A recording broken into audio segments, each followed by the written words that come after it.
নমস্কার বন্ধুরা, সবাই কেমন আছো? আশা করছি সবাই খুব ভালো আছো। আমিও ভীষণ ভীষণ ভীষণ ভালো আছি।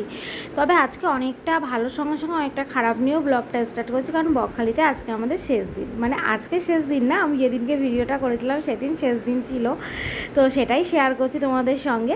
তো দেখো বন্ধুরা, অনেক সকাল সকাল উঠে সমুদ্রের ধারে চলে এসেছি। তবে আমি কিন্তু আসিনি, আর কেয়াও আসেনি, কাকি, তোমাদের দাদা আর বোন, ছোটো বোন, ওরা তিনজন মিলে চলে এসেছে সমুদ্রের ধারে প্রায় 4:30-5টা নাগাদ। কারণ ওরা সূর্যোদয়টা দেখবে, সকালে চান টান করবে, এই কারণে। আমাদেরও মানে রাতে ঠিকঠাক করে রেখেছিলাম, আমরাও সকালবেলা যাব, কিন্তু অত সকালে আর একদমই উঠতে ইচ্ছা হয়নি। আর তারপর ভাবলাম সারাদিন এতটা জার্নিং আছে, আবার আমাদের 8টা সাড়ে 8টার মধ্যে বেরিয়ে পড়তে হবে, তো থাক একটু ঘুমিয়ে নিই। আর এই দুদিন তো খুবই ঘুরেছি, মানে ঘুরতে এসে রেস্ট নিইনি বললেই চলে। আর ঘুরতে এসে কেই বা রেস্ট নেয়, ঘুরতে গেছেই তো ঘোরার জন্য না, তো সে তো ঘুরবোই। কিন্তু আজকে যেহেতু বাড়ি ফিরে যাব, সেহেতু আর ঠিক খুব একটা ইচ্ছে হলো না। আর মনটাও একটু খারাপ খারাপ ছিল, ভাবলাম সমুদ্রের পাড়ে আবার গেলে আরও একটু বেশিই খারাপ লাগবে, তো সেই কারণে গেলাম না, তো ঘুমিয়ে পড়লাম। আর সবথেকে বড় অজুহাত হলো ঘুমানো। তো যাই হোক, আমরা তো ঘুমাচ্ছিলাম রুমে, আর আমি ভেবেছি কেয়া যাচ্ছে, কিন্তু পরে জানতে পারলাম যে কেয়াও যায়নি। আর এদিকে দেখো, তোমাদের দাদারা সকাল সকাল চলে এসেছে, আর এসে সূর্যোদয় দেখলো, আর এত সুন্দর সুন্দর ভিডিও করেছে। আমি তো প্রথমে ভেবেছিলাম আর ভিডিও দেবো না, তো আমি ভাবলাম এত সুন্দর ভিডিও করেছে, তাই ভাবলাম যে তোমাদের সঙ্গে শেয়ার না করে কি করে পারি বলো। তো এই তার জন্য শেয়ার করছি। আর এদিকে দেখো, কাকি বসে বসে কী সব বানাচ্ছিল, মানে সারাটা সকালই ওরা সেই ভোর 5টা থেকে 7টা সাড়ে 7টার দিকে এই করে গেছে।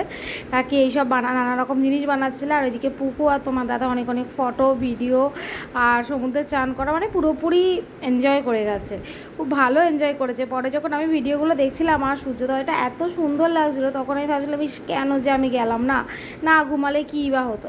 তো যাই হোক, সমুদ্রের পাড়ে তো আমরা যেতেই থাকি।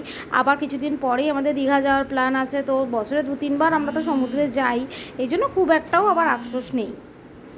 অনেক বক করে ফেললাম, আর তোমাদের সঙ্গে যেটুকু পারলাম সকালে সমুদ্রটা শেয়ার করলাম। এবার রুমের দিকে যাওয়া যাক, কারণ মানে যাওয়া যাক না, মানে তোমাদের দাদারা যাবে, কারণ অনেক তাড়াতাড়ি আমাদের আবার বেরোতে হবে।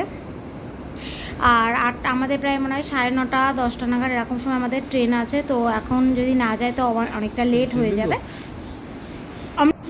ঘুরতে আসবো এটাই মজা, জানো তো। আর এবার তো আমাদের একদমই হট করে প্ল্যানিং হয়েছিল, আর যখন চলে যাওয়া হয় না, মনটা যে কি বিশাল খারাপ লাগে সে আর কি বলবো। তো চলো আমরা এখন রুমে চলে যাওয়া যাক।